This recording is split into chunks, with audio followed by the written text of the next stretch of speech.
नमस्कार, मी सामाजिक कार्यकर्ता व या शाळेचा माजी विद्यार्थी। माझ्यासोबत आपल्या जिल्हा परिषद शाळेचे मुख्याध्यापक राम सोनवणे सर व आमचे 2000 बॅचचे सर्व वर्ग मित्र। तर मित्रांनो, 7-8 दिवसापूर्वी आमचा वर्ग मित्रांचा जो गेट टुगेदर या ठिकाणी झाला होता आणि आम्ही मुलांनी थोडेफार पैसे त्या ठिकाणी जमा केले होते आणि त्या पैशामधून आम्ही बराच मंडपचा खर्च केल्याच्या नंतर, जेवणाचा खर्च केल्याच्या नंतर त्याच्यातून काहीतरी पैसे या ठिकाणी उरले होते। तर या पैशाच्या माध्यमातून ज्या वेळेस आम्ही या शाळेवर बऱ्याच वर्षाच्या नंतर आलो असता तर अक्षरशः घाण या ठिकाणी होती आणि ही कुठेतरी आमच्या सर्व वर्ग मित्रांना या ठिकाणी वाईट वाटली। तर आज आम्ही आमच्यापाशी जे पैसे या ठिकाणी उरले होते तर या पैशाच्या माध्यमातून आम्ही या ठिकाणी साफसफाई करण्याचं काम या ठिकाणी करत आहोत। या जिल्हा परिषद शाळेच्या माध्यमातून अनेक नोकरदार वर्ग या ठिकाणी घडलेले, अनेक फौजी दिलेले, अनेक शिक्षक, अनेक ग्रामसेवक, अनेक मोठमोठे अधिकारी या जिल्हा परिषद शाळेच्या माध्यमातून या ठिकाणी घडलेले।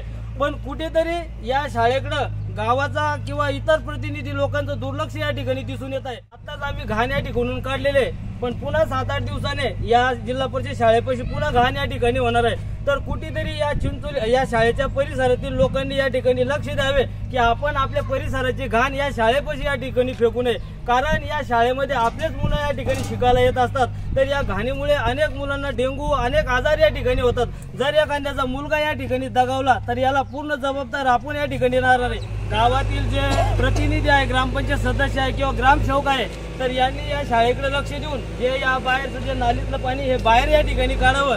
त्यानंतर आता ही स्वच्छता या ठिकाणी केली, मग स्वच्छता आपण 8-15 दिवसाला कायम या ठिकाणी करावी लागणार आहे। पण कुठेतरी या घाणीवर कायमची बंदी कशी आली पाहिजे, तर कुठेतरी ग्रामपंचायतने या ठिकाणी CCTV कॅमेरे बसवणे गरजेचे आहे। कारण नुसतं नळाला पाणी रेग्युलर सोडणं म्हणजे गावाचा विकास नाही, पण गावामध्ये अनेक अडचणी आहे। आता ती मुतारीपाशी किती घाण आहे, त्यानंतर या शाळेच्या परिसरामध्ये किती घाण आहे, तर कुठेतरी ग्रामपंचायतने या ठिकाणी लक्ष द्यायला पाहिजे। कारण या शाळेच्या माध्यमातून आपण आज गावाचे प्रतिनिधित्व या ठिकाणी करत आहात। तर आपलं एक कर्तव्य नुसतं ग्रामपंचायत सदस्य होणे, 15 ऑगस्टला 26 जानेवारीला झेंडा फडकवणे आपलं हे काम नाही, तर गावानं आपल्याला काहीतरी एक विकासाच्या कामाच्या माध्यमातून त्या ठिकाणी निवडून दिलेलं असतं। पण आपण विकासाचे कामं या ठिकाणी बाजूला ठेवून फक्त आपण ध्वजारोहण या ठिकाणी करताना दिसून येत आहे। तर मी या व्हिडिओच्या माध्यमातून व आमचे सर्व वर्ग मित्र आपणास या ठिकाणी विनंती करतो की कृपया करून या ठिकाणी ग्रामपंचायतने CCTV लावण्यात यावे।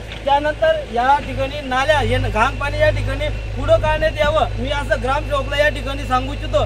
अन्यथा जर ग्रामसेवकने या शाळेकडे दुर्लक्ष केलं आणि या ठिकाणी कॅमेरे बसवण्यात आले तर आम्ही सर्व वर्ग मित्र ग्रामपंचायतला ठिय्या आंदोलन या ठिकाणी करणार आहे। हे ग्रामसेवकने या ठिकाणी लक्षात घ्यावं, कारण नुसतं गोड बोलून तुमचं काम या ठिकाणी होणार नाही। तुमचं कर्तव्य आहे की तुम्ही गावाच्या स्वच्छतेसाठी लक्ष द्यायला पाहिजे। कारण चिंचोली छोटे मोठे आपल्या परिसरातील गावे हे स्वच्छतामध्ये 1 नंबर या ठिकाणी आलेलं आहे, पण आपल्या गावाला एवढं इन्कम असून आज आपलं गाव स्वच्छतेच्या बाबतीत या ठिकाणी सर्वात घाण म्हणून आपलं चिंचोली लिंबाची गाव या ठिकाणी धरण्यात येत आहे। तर कुठेतरी ग्रामपंचायतने किंवा ग्रामसेवकाने याकडे लक्ष द्यावे अशी मी आपणास या व्हिडिओच्या माध्यमातून या ठिकाणी विनंती करतो।